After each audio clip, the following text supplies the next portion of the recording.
Today, we are diving into one of the most painful and honestly one of the most frustrating patterns that can happen in a relationship when one partner just shuts down during a conflict.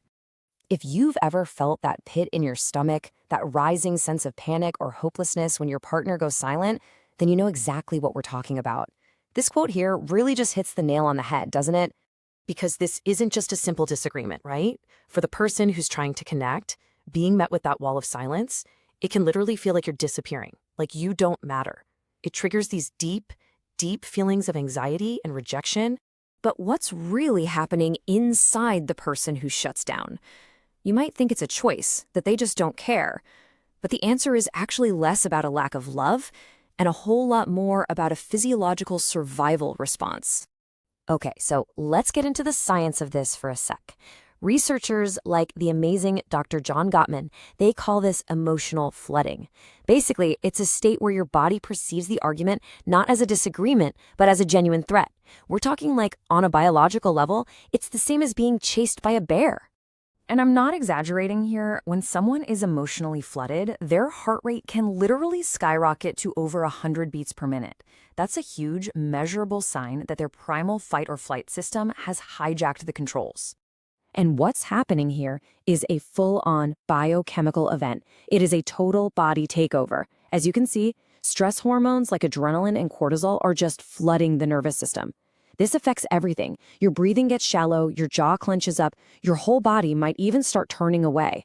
Now, here is the absolute most crucial part to understand. During this flooding, activity in your prefrontal cortex, that's the logical, thoughtful, problem-solving part of our brain, it dramatically decreases. It basically goes offline. It's like the power went out in the command center, wiping out any ability to listen, to empathize, or to find a solution. So now that we kind of get the internal mechanics, let's see how this actually plays out between partners. Because this dynamic, it can quickly build into this destructive dance, trapping two people who love each other in a really vicious cycle. This is what experts call the pursue-withdraw cycle. On one side, you have the pursuer. They feel lonely and disconnected, so they push for connection to get reassurance. But on the other side, you have the withdrawer. They feel pressured and overwhelmed, so they pull back to try and find safety. And this chart breaks down exactly how each person's attempt to protect themselves just makes things worse for their partner. You see it, right? The pursuer's "why don't you care" lands like criticism, which just fuels the withdrawer's need to shut down. And that silence feels like total abandonment to the pursuer, which makes them pursue even harder. The cycle just spins faster and faster. This brings us to a really crucial shift in how you see this. The real enemy here isn't your partner, it's the cycle itself. Once you can both see the pattern as the problem, you can stop fighting each other and start working together as a team against it. All right, so how do we actually do that? How do we stop this crazy cycle? Let's dive into some super practical, research-backed tools you can use to stop it dead in its tracks. Okay, this right here, this phrase, or something like it, is probably the single most effective antidote to that shutdown.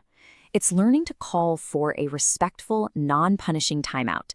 A simple, agreed-upon phrase like this one can literally change everything.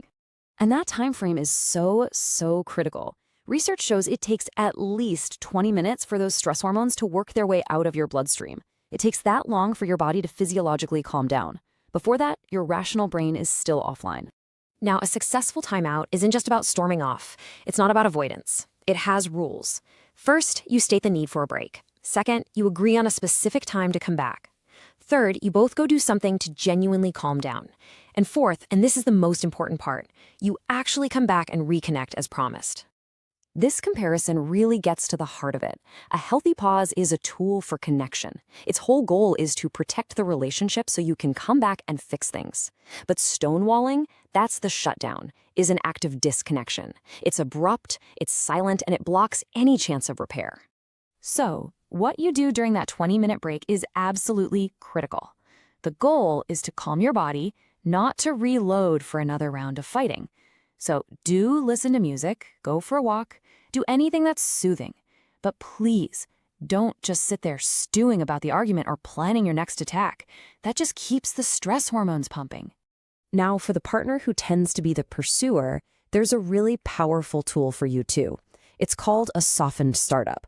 So instead of leading with criticism like "you never listen," which just puts them on the defensive, you start with "I feel" and state a positive need. Something like "I feel lonely right now and I'd love to connect." It changes the whole tone. Okay, so let's talk about what to do after the storm has passed. How do you build a relationship where this kind of flooding is less likely to happen in the first place? It's all about building a foundation of emotional safety. And you can build this safety with really simple, regular check-ins. A great one is this rose, thorn, bud method. You just set aside some time, maybe once a week, and you each share a rose, something good, a thorn, a challenge, and a bud, something you're looking forward to. It creates this safe, predictable space to share feelings without judgment. Look, the most important thing to remember in all of this is that disconnection is a pattern. It is not your destiny. It's not who you are as a couple. And with some real compassion and intentional change, it is absolutely possible to shift from that painful cycle of isolation to one of closeness. And we'll leave you with this final thought to chew on. What if you reframed that wall of silence? What if the shutdown isn't a rejection of you, but a distress signal from your partner? Viewing it not as an attack, but as their SOS can fundamentally change how you respond and open the door to real, lasting healing. If you enjoyed this video, hit the like and subscribe button and join our community of bridge builders. Let's keep exploring the weird and wonderful ways our psychology shapes who we are today. See you in the next one.